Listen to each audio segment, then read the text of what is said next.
Welcome back to Success and Strategy, Real Talk with Heart-Centered Entrepreneurs, where you will hear inspiring stories and insights from entrepreneurs who are leading their businesses with heart and strategy. I'm your host and strategic bookkeeper, Amanda Stickle, and today I am joined by Melanie. Thank you for joining me. Would you mind sharing a little bit about yourself, your business, and what you've got going on? Amanda, of course, thanks for having me today. My name is Melanie Fountain. I am a Show It website designer and a business coach for online service-based businesses. I live here in East Texas. I'm born and raised in California, but we just moved over a couple years ago. I'm a single mom and to a 11-year-old girl, and we're actually just starting homeschooling this next week. So my philosophy in business is to design your business around the life you want to live and not the other way around. So in my business coaching, typically the people that come to me are online service-based businesses. They're typically VAs, social media managers, OBMs that have started these businesses for more time freedom, but they are charging too little, have too much work. They're kind of contemplating if this is even the type of work they want to do because they're still working too many hours and also they don't have enough money. So they're kind of at that space where they've been in business for a little bit and they're just overwhelmed. I always believe that as business owners, we should have the space to be able to build our schedules for our lives first and then our businesses around that. So that's sort of my philosophy in coaching. But I also love to use my creative brain. So I build Show It website designs that focus on strategy. So I like to make the websites look beautiful, but also strategically in a way that your website sells for you instead of repelling your ideal client. So that's what I do in a nutshell. I love that. And I think that's so important. And I remember when I first started my business, having well, at the time, I guess when I started my business, I had two little ones. And then when I was about a year in, I had another one just to throw all the chaos in one bucket. And I Right. remember, though, kind of not giving myself the grace and not realizing that I can be flexible with my schedule and work around my life. I don't have to work the 9 to 5 Right. because it doesn't always work, especially if you have kids or you've got other things that you want to be doing in your life. So I think that's really important. Well, And that, oh, go ahead. I, I was just going to completely agree with you that, for working moms, then the typical 9 to 5 doesn't even fit with school schedules. And I think that, for those that have thought about having a service-based business or have dabbled in that it's so possible to have a life where you can do both and not feel stressed doing so. Yeah, I think that's key. I think that's why most people get into business is to have a stress-free life. But I think like I was saying, we kind of get like tied into that stress and we don't have to. Right. Um, so I guess how does if you could define success for yourself in your business, what does that look like for you? This is actually a good segue into that because for me, success in a lot of ways, when you think of success, you sort of think of maybe how much money you're making or, sort of status sort of things, the type of home or car. And that's not, and while those, I like to call them symptoms of success, you're making enough money and you're hitting those income goals. And of course, we start businesses to make money, right? We have to pay bills. We want to go travel with our kids and being debt free and all of those things. But for me, success looks like having the freedom to be able to live the life that works for you and your family. So for example, I'll share kind of yesterday I had a moment where I sat down and thought this is It was actually, yesterday was a stressful day. I ended up taking my daughter to an allergy appointment that I thought was only going to be 45 minutes or so long. We ended up being there for 4 hours, and My then gosh. it was a really hard appointment. And afterward, I said, you know what, this was really difficult. Let's go out for ice cream. And so most of the day just got turned upside down, and I didn't have to. And even after all of that, I had to sit down and think, if I was working my normal job, if I was still at a 9 to 5, then I would be worried about PTO. I'd have to be calling my boss. I would have to be doing all of these things. And there was nothing in my schedule yesterday that couldn't be adjusted or moved, or clients that didn't understand. And in that moment, I was, it was just another validation that, starting a business isn't easy. However, having the ability to be there for my daughter, to take the space for that without being worried about it, was a moment that I appreciated that. And so that's really an example of what success looks like for me. Yes, I completely agree. And sometimes I still, so 10 years into being a business owner, I will catch myself um trying to not be flexible with my schedule.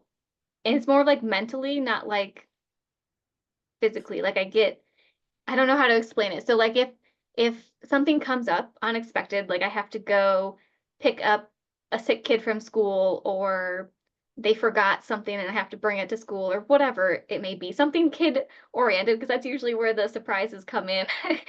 um, I catch myself getting frustrated that I have to reschedule something, um, or not be able to do something business wise. But then I'm like, well, no, like that's exactly why I have my own business, is so that I can be flexible, so that I Yes. can cancel appointments if I need to, or move them, or miss something, so that I don't miss something in my kids' lives. So Right. yeah, Well, perfect. and it's just almost shifting that mindset from I have to do something to I Yes, get to do something. And exactly. with my daughter and we talk about that all the time, in the sense of like, oh, like I have to go and do this client project, and I'm like, no, I get to, and I get to do this at 8 o'clock at night in my pajamas with the TV, with my favorite show on in the background. It's just kind of just there, it's simple things that determines success in business versus like the big shiny things. I think that a lot of people are that people associate success with. Yeah. I love that. And that's my favorite way to work, is like on the couch curled up with like Yes. Netflix on. Agreed. Okay, so what do you feel has made the most significant impact in getting your business to where it is today? Yeah, I love that question, because uh for me it's always been community. Mhm. And I actually have two answers here. So for one part, community, because whether that's in my personal life, in my business, I always try to find people in different areas that can support me where I need support. So in my personal life, I'm very thankful to have a really supportive family and friend unit. They might not always understand what I'm doing, but they're supportive and allow me to talk at them even if they have no clue what I'm talking about.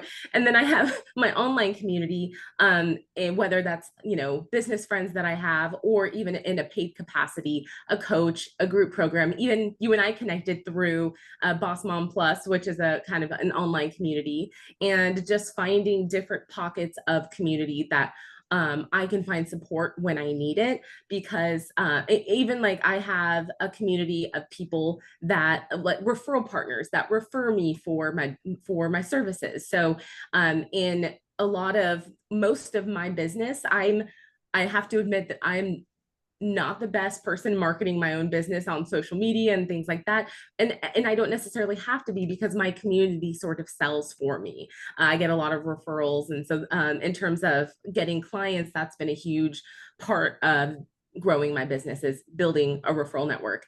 And then the second part is boundaries.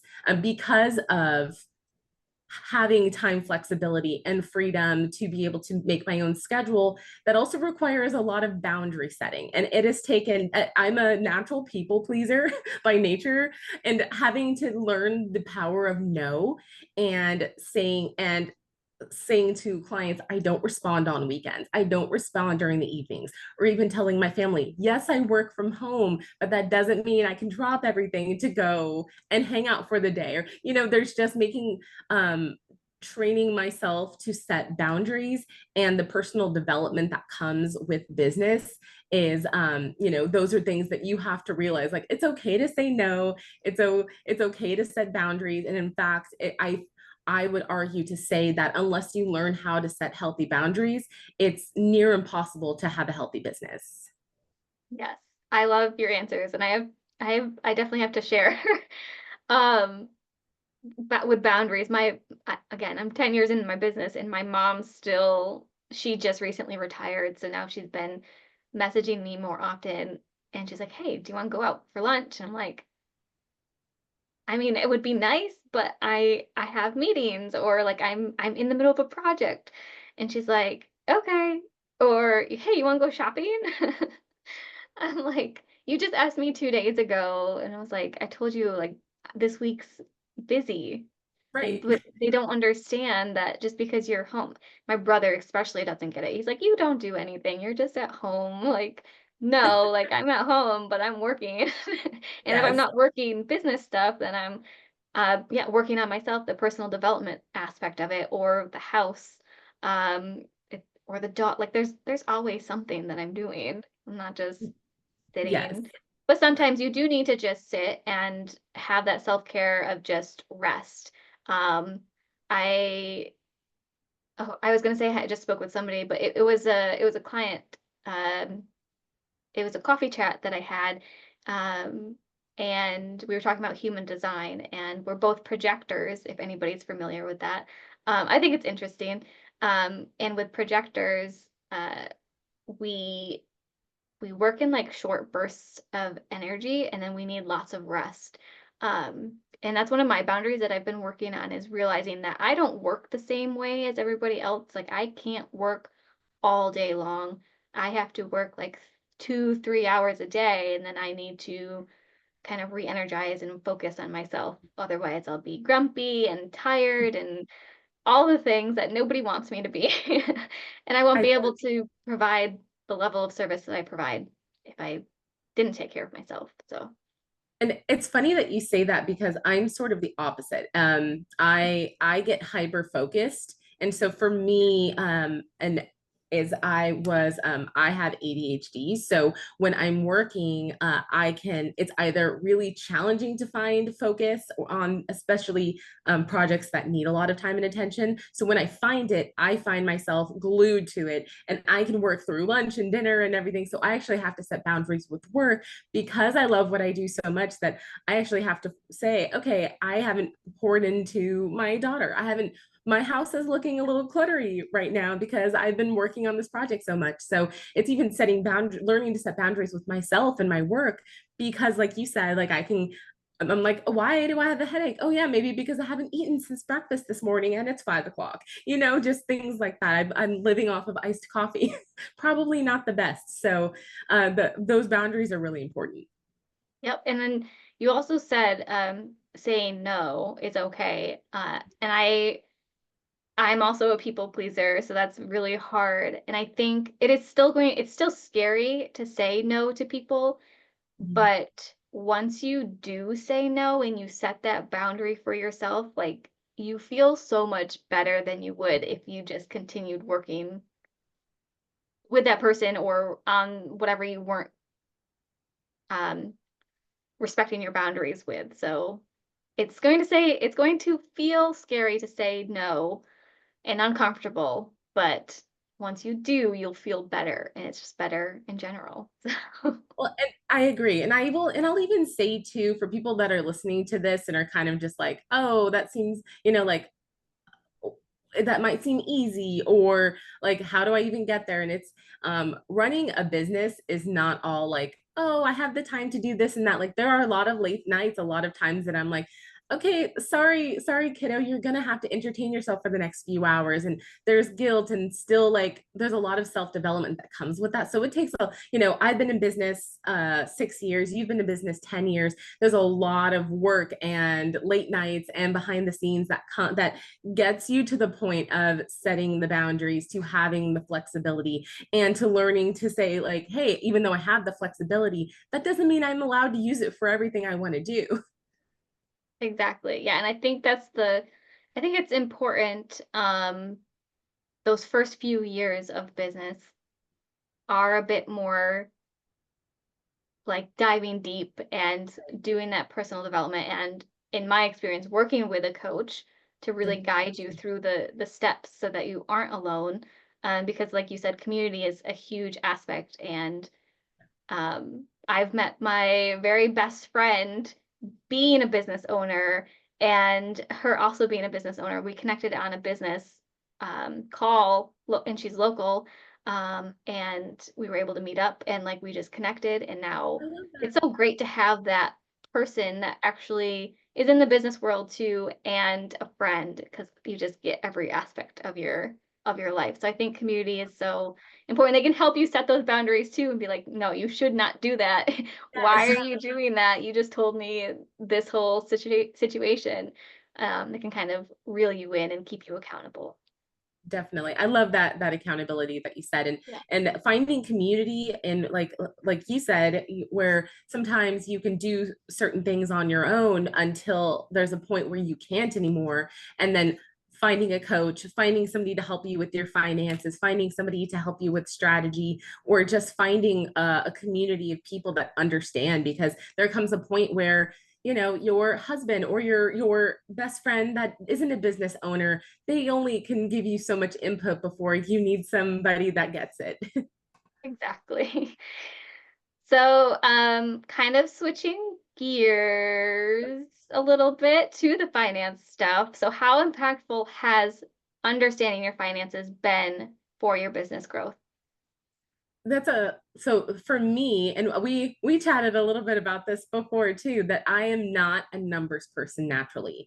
It is something that I've always struggled with, and like I've always considered myself frugal, but not necessarily financially literate in any capacity. So it's actually helped me in a lot of ways, where it's forced me to look at the numbers and to see where I have, where my money's coming in, where I need to spend more of my time. Because as a common theme through our conversation is that time is our most valuable asset.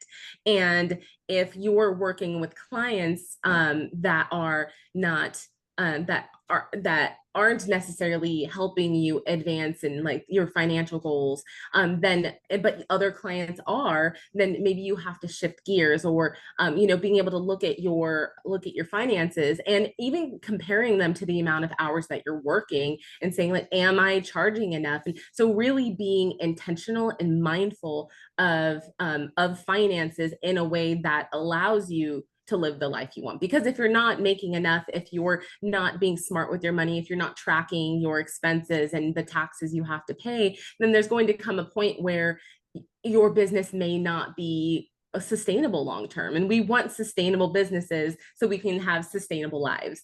And so it's really forced me to actually sit in my finances and know where my money is going. And and one more thing that I wanted to add to that, it is also allowed me to know that money is not as finite as we might think, that there's always more ways to make money, to raise prices, to bring in extra income, where some people just starting or that are thinking about starting businesses, or they might feel like how am I going to do this, because I don't know if I'm going to be able to do this. And I'll just say that starting a business has made me realize that there's always more ways to make money and increase your income, um, and that just helps expand, like, or that helps increase the quality of the time you have. So yeah, business has helped a lot in that way. Yeah, yeah. And I think think that's so important. I obviously think finances and looking at your numbers is really important since that's what I do. Right.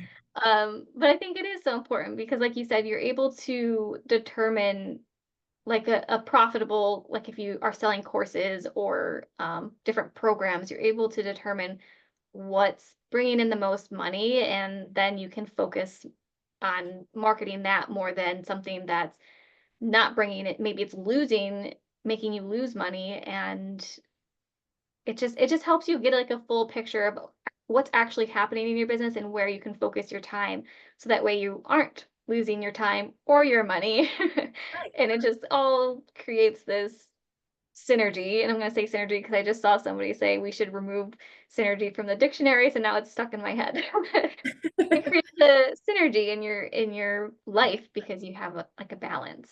And yeah, you want to be able to know and be able to prepare for tax time because it might happen once a year, but it's based off of what's happening throughout the entire year. So knowing what's going on in your business month to month can help you set aside money and plan and prepare for taxes so it's not this scary thing that happens once a year. Instead, you have this cushion set aside basically for your taxes, and then it happens and you aren't surprised and you can just pay it from the savings account. Um, so yeah, it's very helpful in making your business decisions and making sure that you are efficient with your time. Right. And if you need to invest in something like a coach or a course or even a bookkeeper, you like and that's actually the perfect person to speak to help you determine your finances. But even if if you're looking to make that decision, it feels extra stressful if you don't know if you have the money to do that. You think you do, and then suddenly you're like, no, I don't. And you don't want to have to not be able to make the investment or something like that. So knowing your numbers allows more freedom in your investments and knowing where your money's going. So I think it's like what you said, Amanda, it's super important. Yeah. Yeah, exactly. And I think that's what you said kind of makes me think of the other thing with investments. It can be scary, especially if you don't know your numbers, but even if you have an idea of the numbers, it's kind of a mindset thing too, is looking at things like coaches or bookkeepers, tax preparers, things like that as an investment instead of a cost, because it's basically helping support your business and you will see a return on your investment, which means that you're going to get your money back plus some, because you are able to have these strategies in place that these experts are providing you, and they're helping guide you and keep you accountable and push you towards your goals. They can't do the work for you, but they can really help you achieve what you are looking for and help you get the success that you want. Um, so yeah, I think it's important to shift to thinking of those expenses, that money out, as investments, because it's investing in yourself, in your business, and it's going to be better for you in the long run. Absolutely. And I will just to add on to that, that I've had to train my brain away from cost or this is how much this costs. Like this is the investment this will be. And it shifts it into thinking of something that's valuable versus something that's an inconvenience or something that you're going to have to like a have to do versus a get to do, going back Exactly. to going Yeah. back to what we talked about earlier and shifting that mindset away because I can't like I know that there are bad investments, but I'll say that every time um, that I've hired a professional outside of my skill level, outside of my expertise, especially like a coach or a community or something like that to give fill a gap that I'm missing, it's always helped take my business to the next level in some way, even if it's just one belief, one thought, one idea that takes me to the next level. So, and knowing your numbers and being able to and knowing what's coming in and what's going out is essential to being able to make those investments.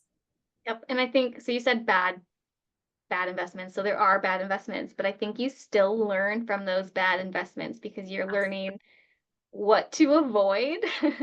and what you actually want. Um, and I still at times will invest in something and be like, that was ridiculous. And I'm Yes, like, okay, well, now I know I won't do a further investment with this person. right. Um, so yeah, it's still a good learning experience as a I agree. business owner. So if you could give one piece of advice, financial advice, business strategy, whatever it may be, to other heart-centered business owners to help them grow their business, what would you say to them? Oh, that's a really good question. And it's so hard to just narrow it down because there's so much to say. But the last the last thing we talked about really brought something up we that you shouldn't be afraid to make a mistake.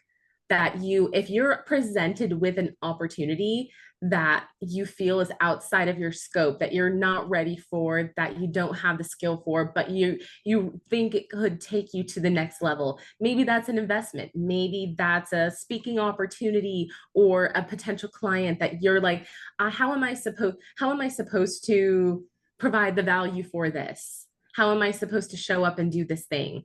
I find that making that scary decision and just saying yes imperfectly and not knowing what the outcome is going to be has really helped uh, open doors that I never even thought were possible. So I think if you're a business owner and you're faced with a big decision, weighing your options, but also if you're thinking the answer is yes in any way, just go for it because even the mistakes that you make become lessons and steer you in the direction that you're meant to be. Yes, exactly. And I had a thought and then I lost it. But let me see if I can. Nope, it's not All coming the back. time. It But happens. yeah, it's imperfect action is key in business. Oh, so I remember. I knew if I just started talking, it would come to me. Um, we are our worst critics, especially as women, and I think as moms, and then also as business owners. Like we have all these extra layers of things happening in our mind, and we may so say we do the imperfect action and we go for it. We say yes, we do the speaking engagement, or we jump on a call with a client, or whatever it may be. We may feel like we did so awful, like we may be really hard on ourselves. Um, but I think it's important to know that usually we didn't do bad. I've been getting in the habit to ask for feedback after I do a speaking engagement with the host or whatever. And they'll usually come back to me. They always come back to me and say, "You did great. We had amazing feedback. People want more from you. Like, we want to schedule you for another presentation." So it's like, okay, cool. I didn't sound like an idiot, and I actually do know what I'm talking about. Um, but I think that first step is important to just go for it. Do the imperfect action. It doesn't have to be perfect. Um, just do it because that's how we learn and we're able to improve on it. Mhm. And it also helps boost our mindset because now our mind is aware that we can do this. It's not something scary. It's not putting us at risk for whatever, like, the hunters gatherers, there's not an animal chasing us, like we're not going to actually die. Um, and it's just basically like building that muscle of being brave and confident and realizing that you do know more than what your audience knows. Like it seems so simple to you because that's your expert area, but it's not always common knowledge to other business owners. So I have to remind myself that, and I think that's important too. Yes, I 100% agree. And that the people that you look up to, the people that are making seven figures or that have these luxurious lifestyles, they struggle with the same imposter syndrome. They struggle with the same thoughts and insecurities and all of that, just, at a different income level. So, just under like one thing that's helped me too, it's like, it's the same whether it's comforting or not, that those things will always be there. It's the ability to say yes and take chances and move forward that allows you to get to that next level. Exactly. Love it.